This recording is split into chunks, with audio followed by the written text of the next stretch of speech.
Hello students, कैसे हैं आप सब। उम्मीद करता हूं आप सभी लोग स्वस्थ होंगे, मस्त होंगे और अपनी पढ़ाई भी अच्छे से कर रहे होंगे। तो दोस्तों, आज की इस वीडियो में हम क्लास 12 केमिस्ट्री का चैप्टर नंबर 4 जो कि आपका केमिकल काइनेटिक्स यानी रासायनिक बलगतिकी है, उसका एक इम्पोर्टेंट टॉपिक पढ़ने वाले हैं जो कि है अभिक्रिया के वेग को प्रभावित करने वाले कारक, factor affecting rate of reaction.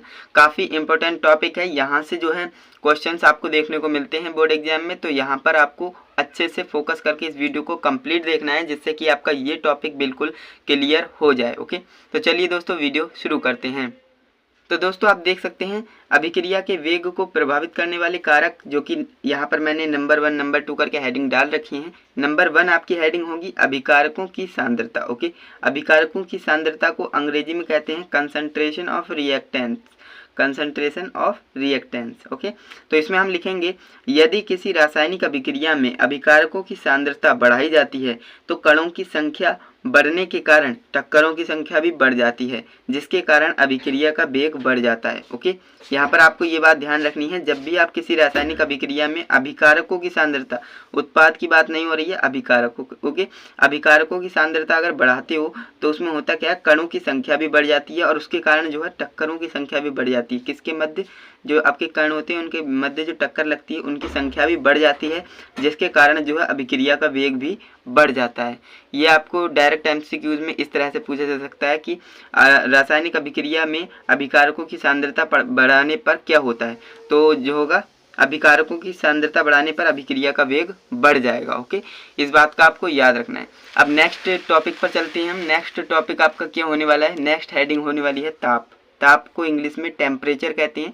तो यहाँ पर टेम्परेचर बढ़ाने से या घटाने से क्या होगा, देखिए ताप बढ़ाने पर अभिकारक के अणुओं की गतिज ऊर्जा बढ़ जाती है, जिसके कारण उनके बीच में होने वाली टक्करों की संख्या भी बढ़ जाती है, अर्थात प्रभावित टक्करों के वेग बढ़ जाते हैं, अतः उत्पाद अधिक बनता है और अभिक्रिया का वेग बढ़ जाता है।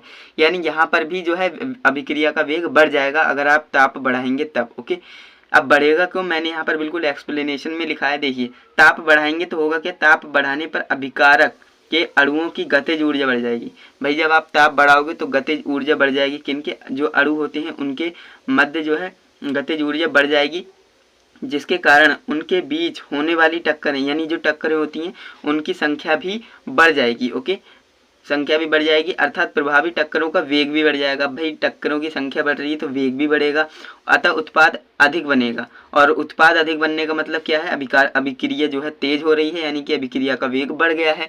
तो ये आपको अच्छे से समझ में आ गया होगा। अगर आप किसी भी अभिक्रिया का ताप बढ़ाते हो तो उसका जो है वेग बढ़ जाता है, अभिक्रिया का वेग बढ़ जाता है। अब यहाँ पर आप देखिए नोट है एक, ये नोट डायरेक्ट एमसीक्यूज में पूछ सकते हैं तो इसे आप याद रखेंगे। इसमें हमसे बोल रहा है कि 10 डिग्री सी पर ताप बढ़ाने पर अभिक्रिया का वेग लगभग 2 गुना हो जाता है। लगभग बोला गया है, परफेक्ट नहीं है ये, तो यहाँ पर आपको याद रखना है 10 डिग्री सी अगर आप ताप बढ़ाते हो तो उसमें जो है अभिक्रिया का वेग लगभग 2 गुना बढ़ जाता है। यानी 10 मिनट में बन रहा था तो 20 मिनट में बनने लगेगा। ओके, यानी 2 गुना हो जाएगा।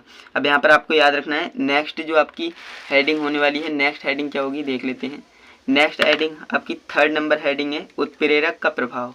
उत्प्रेरक को इंग्लिश में कैटलिस्ट कहते हैं, तो इफेक्ट ऑफ कैटलिस्ट कह सकते हैं। ओके, तो यहाँ पर आपको क्या लिखना है, धनात्मक उत्प्रेरक अभिक्रिया का वेग को बढ़ा देते हैं क्योंकि वह सक्रियण ऊर्जा को कम कर देता है, जबकि ऋणात्मक उत्प्रेरक अभिक्रिया के वेग को घटा देता है क्योंकि वह सक्रियण ऊर्जा को बढ़ा देता है। यहाँ पर आपको ये याद रखना है कि उत्प्रेरक जो होते हैं वो 2 प्रकार के होते हैं, धनात्मक और ऋणात्मक। तो यहाँ पर हमने बोला है कि धनात्मक उत्प्रेरक जो होगा अभिक्रिया के वेग को बढ़ा देगा, क्यों, क्योंकि वह जो है सक्रियण ऊर्जा को कम कर देता है। और जो ऋणात्मक उत्प्रेरक होता है वो अभिक्रिया के वेग को घटा देगा, क्यों, क्योंकि वह जो है सक्रियण ऊर्जा को बढ़ा देता है। इतना आपको याद रखना है। ओके, कंफ्यूजन क्रिएट नहीं होनी चाहिए, अच्छे से पढ़िए। ओके, तो चलिए हम नेक्स्ट हेडिंग की तरफ बढ़ते हैं। तो दोस्तों आपकी जो नेक्स्ट हेडिंग है वो है दाब। दाब माने प्रेशर, इंग्लिश में से प्रेशर कहते हैं। ओके, तो इसमें हम लिखेंगे किसी गैसीय अभिक्रिया पर दाब बढ़ाने से आयतन घट जाता है, जिसके कारण अभिकारक अणुओं की सांद्रता बढ़ जाती है, अतः अभिक्रिया का वेग बढ़ जाता है।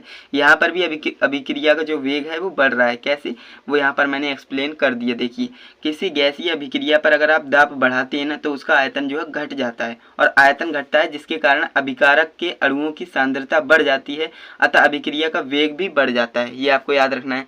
काफी आसान लैंग्वेज में मैंने आपको ये लिखा है, सिंपल वे में आपको समझाने की कोशिश कर रहा हूँ। अगर आपको अच्छी लग रही है वीडियो तो लाइक ज़रूर कीजिएगा।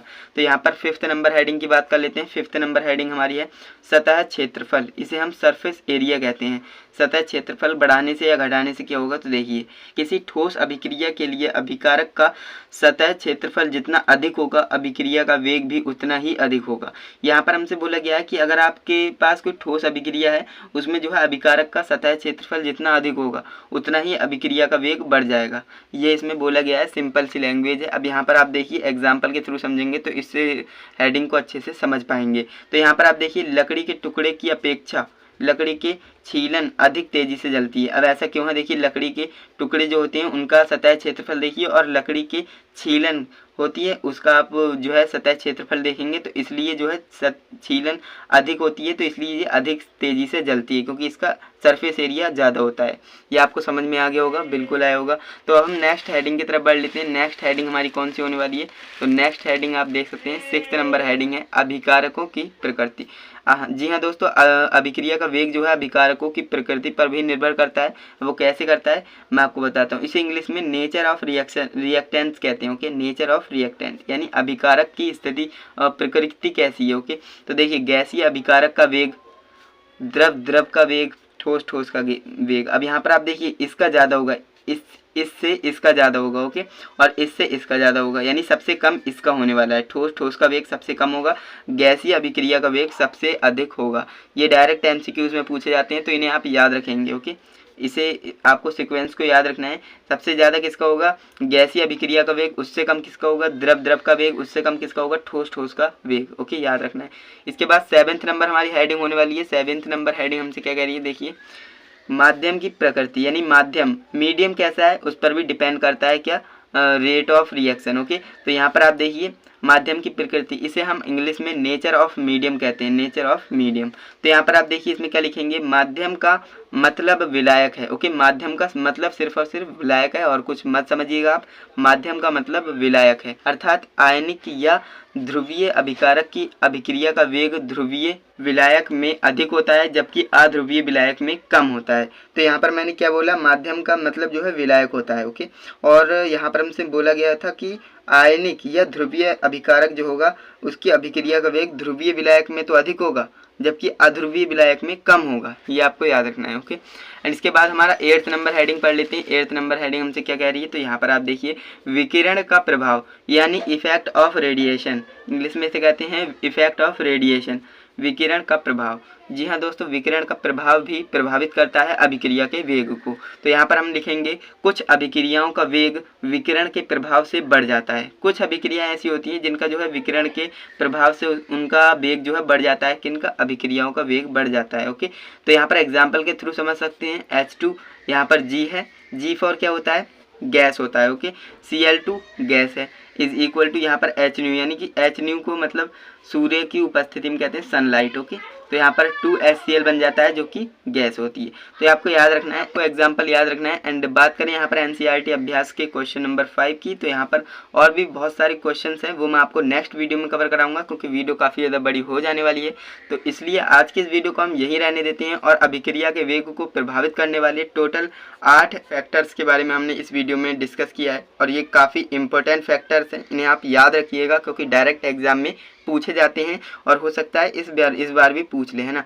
तो आपको ये बिल्कुल अच्छे से पढ़ लेना है। अगर किसी भी पर्टिकुलर फैक्टर में आपको दिक्कत आई हो तो वीडियो को रिवर्स करके आप देख सकते हो। एंड हम मिलते हैं किसी नेक्स्ट वीडियो में। और हाँ, अगर आप वीडियो अच्छी लगी है तो वीडियो को लाइक करके ही जाइएगा। कई स्टूडेंट्स वीडियो को लाइक करना भूल जाते हैं, तो आप ऐसा मत कीजिएगा, वीडियो को लाइक कर दीजिएगा। ओके, तो हम मिलते हैं किसी नेक्स्ट इंटरेस्टिंग टॉपिक के साथ। तब तक के लिए जय हिंद, वंदे मातरम।